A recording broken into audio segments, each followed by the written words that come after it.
नमस्कार। आज हम समझते हैं कि चतुर्मास का क्या अर्थ होता है। आपने सुना होगा चतुर्मास बहुत ज़्यादा चलता है हिंदू धर्म में। एक्चुअली 12 महीनों को 3 भागों में विभाजित करें तो एक भाग 4 महीने का बनता है जिसको चतुर्मास कहा जाता है। तो 4-4 महीने के 3 क्वाड्रेंट जो बनते हैं वो चतुर्मास अलग-अलग कहलाते हैं। मेन जो चतुर्मास जो अभी जून के आखिरी महीने में देवशयनी एकादशी के बाद से शुरू हुआ। वो अभी दो 2023 में 5 महीने का होगा, यानी 149 दिनों का होगा। वस्तुतः 4 महीने यानी 4 महीने का चतुर्मास कहते हैं। अब देवशयनी एकादशी का ये मतलब है कि विष्णु जी सोने चले गए हैं। अब जो सृष्टि का संचालन है वो शिव भगवान करेंगे। अब इसको जरा वैज्ञानिक तौर पे समझ लीजिए, क्योंकि हिंदू धर्म में जितने भी तीज त्योहार हैं वो ऊर्जा के संतुलन या ऊर्जा को समझकर वैज्ञानिक आधार पर बनाए जाते हैं। अब जैसे ही बारिश शुरू होती है, देवशयनी एकादशी के बाद बारिश शुरू होती है, तो वायु वातावरण में नमी बढ़ जाती है और नमी बढ़ने से बैक्टीरिया आदि पनपते हैं। अब इन बैक्टीरिया आदि पनपते हैं तो बीमारियां भी ज़्यादा तेजी से फैलती हैं। हरी पत्तेदार यदि सब्जियां होंगी तो उसमें कीड़े भी लगते हैं।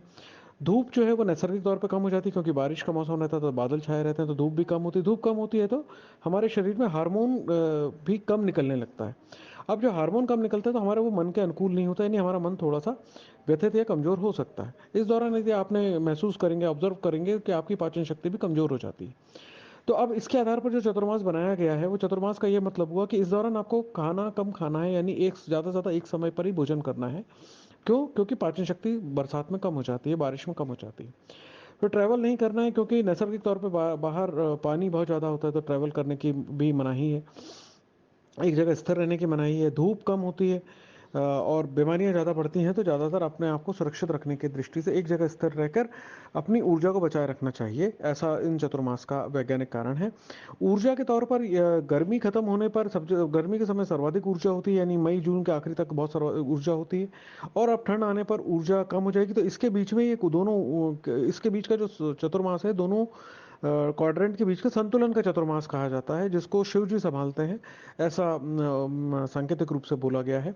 अब ये जो ऊर्जा संतुलन का ऊर्जा है, तब चूंकि आप ये समझते हैं कि बहुत अधिक गर्मी से बहुत अधिक ठंड आने के बीच का जो समय है वो संतुलन का है, तो आपको जितनी ज़्यादा ऊर्जा आप अपनी बचा सकते हैं, तो ब्रह्मचर्य करने का भी समय इसका नियम बनाया गया है। और इस दौरान जब ऊर्जा संतुलन में आ रही हो, क्योंकि गर्मी से ठंडी के बीच में बारिश हो रही है, नई सृष्टि बन रही है, पेड़ पौधे उग रहे हैं, सब्जियां उग रही हैं, खेती बन रही है।